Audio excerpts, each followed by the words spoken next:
Sa bawat nilalang magigising ng lupang kulang sa tinig. Ikaw ang magsasabing kaya mo to, tulad ng isang tanglaw sa gitna ng bagyo. Isigaw mo sa hangin, tumindig at magsilbing liwanag, liwanag sa dilim. Harapin mong magiting ang bagong awitin. Ikaw ang liwanag sa dilim.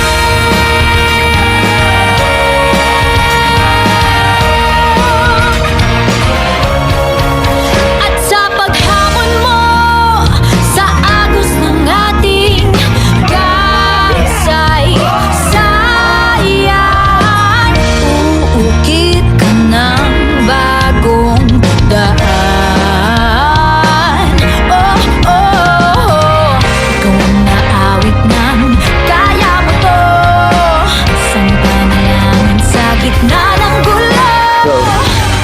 Nagkakilot kami around the campus para tanungin kung ano ang pananaw nila sa demokrasya. Yes, democracy is important kasi doon natin nai-exercise yung pagiging Pilipino natin. And one of the rights of the Filipino is to choose their own leader na magsiserve sa government natin.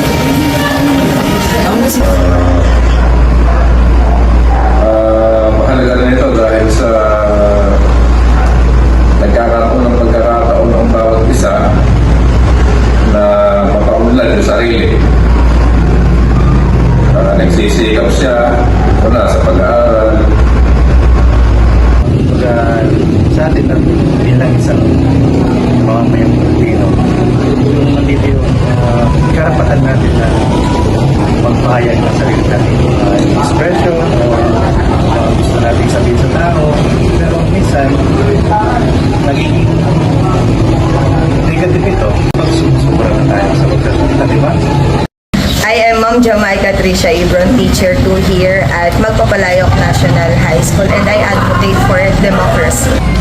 Ako po si Kagawad Godofredo Parungaw Martin Jr. ng Barangay Magpapalayok sa Leonardo Nueva Ecija. I advocate democracy. Ako si Patrolman Baluyot, assigned sa Regional Mobile Force Battalion na sinusuportahan ng pasiya ng democracy. I'm Francesca Sandoval, PIO Officer and I advocate for democracy. Hanapin mo magiting ang